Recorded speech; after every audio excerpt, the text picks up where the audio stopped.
नमस्कार, मैं एडवोकेट सौरभ कुणाल। स्वागत है आपका हमारे इस यूट्यूब चैनल पे। यहाँ पे हम चर्चा करते हैं आपके कानूनी समस्याओं के बारे में।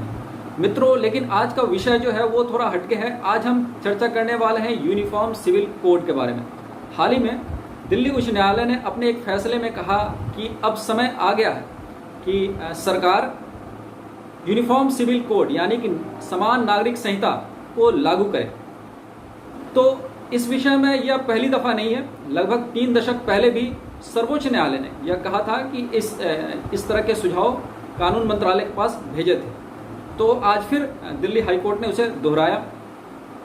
तो आज हम जानेंगे कि यूनिफॉर्म सिविल कोड समान नागरिक संहिता क्या है और क्या है सारा पॉलिटिकल डिबेट, इसके पीछे जो बहस चल रही है। हर राजनीतिक पार्टी, हर नेता को इसके बारे में कुछ ना कुछ कहना है। तो आज हम इस पूरे डिबेट को समझेंगे कि क्या है। लेकिन विषय पे आने के पहले मैं आपसे यह आग्रह करना चाहूँगा कि अगर आप हमारे इस वीडियो को YouTube पे देख रहे हैं तो आप हमारे चैनल को सब्सक्राइब करें और साथ में आप बेल बटन को दबा दें ताकि इस चैनल के जितने भी अपडेट्स हैं आप तक नोटिफिकेशन में चले जाएं। और अगर इस आप वीडियो को फेसबुक पे देख रहे हैं तो हमारे पेज से जुड़े, उसे फॉलो करें। मित्रों, समान नागरिक संहिता यूनिफॉर्म सिविल कोड, यह हमारे संविधान में इसकी व्यवस्था की गई है। तो ये व्यवस्था क्या है उसको जानने के पहले हम ये जानेंगे कि जब हमारा देश आज़ाद हुआ था तो जैसा कि हमारे देश की प्रवृत्ति, हमारा देश बड़ा ही धार्मिक मजहबी है और इसमें अलग अलग संप्रदाय हैं, बहुत सारे संप्रदाय हैं। जैसे हिंदू हो गए, मुख्य तौर पर हिंदू, मुस्लिम, सिख, ईसाई और बहुत सारे छोटे छोटे संप्रदाय भी हैं जिन्हें अपनी संस्कृति को बचाए रखने का अधिकार है।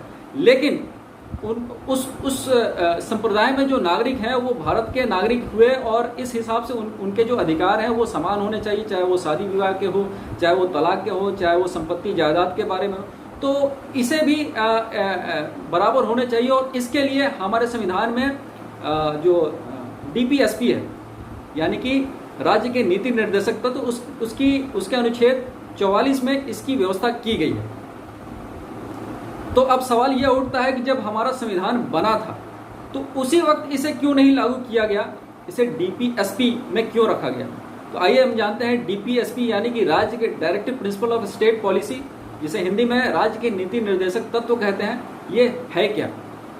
तो जब हमारा संविधान बना था, जब हमारे संविधान निर्माता जब संविधान लिख रहे थे तो उस वक्त की स्थिति में बहुत सारे ऐसे अधिकार थे जो उन्हें लगा कि इसे भविष्य के सरकारों के ऊपर छोड़ देना चाहिए, ताकि जब सही समय हो और उनके पास पर्याप्त संसाधन हो तब इन विषयों पे वो कानून बनाए, अपने सहूलियत के हिसाब से कानून बनाए।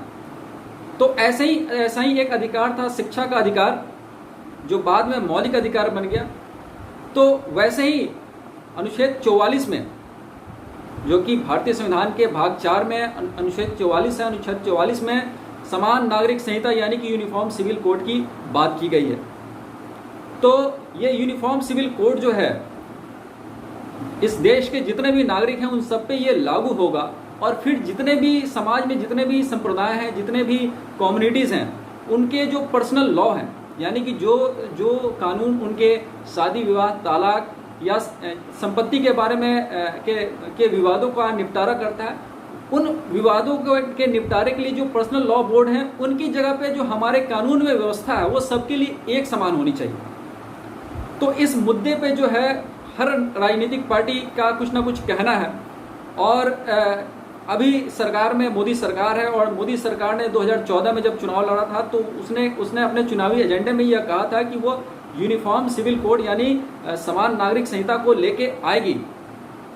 और वर्ष 2019 में जब उसने धारा 370 यानी अनुच्छेद, जब जम्मू कश्मीर में 370 को हटाया, विशेष राज्य का दर्जा हटाया, तो ये कयासें लगने लगी कि अब जल्द ही यूनिफॉर्म सिविल कोड समान नागरिक संहिता को भी लागू किया जाएगा। खैर, अब तक सरकार की तरफ से इस पर कोई पहल नहीं किया गया है। लेकिन कल जब दिल्ली हाईकोर्ट का फैसला आया, जब उसमें यह कहा गया कि सरकार को जो है इस पे अब सही समय है, सरकार को अब इस पे कदम उठाना चाहिए, तो अब ये ऐसा लग रहा है कि जल्द ही सरकार इस पर कुछ ना कुछ सकारात्मक पहल करेगी और हमारे देश में हर किसी के लिए एक समान कानून होगा, चाहे वो किसी भी मजहब, किसी भी धर्म, किसी भी संप्रदाय से हो। हर किसी के लिए विवाह, तलाक और संपत्ति के जो कानून हैं वो भी एक जैसे हो जाएंगे। जैसे हमारे अन्य कानून जो हैं वो हर किसी के लिए एक बराबर है, वैसे ही विवाह, तलाक और जायदाद संपत्ति के जो भी विवाद हैं उनके निपटारे के लिए जो कानून है वो भी अब एक समान हो जाएगा। तो यह हमारा वीडियो समान आचार संहिता के ऊपर था। आपको हमारा यह वीडियो कैसा लगा इसके बारे में नीचे कमेंट बॉक्स में लिखें, और साथ में अगर आपको यह वीडियो पसंद आया तो इसे लाइक और शेयर जरूर करें। मिलते हैं एक नए वीडियो के साथ, तब तक के लिए नमस्कार।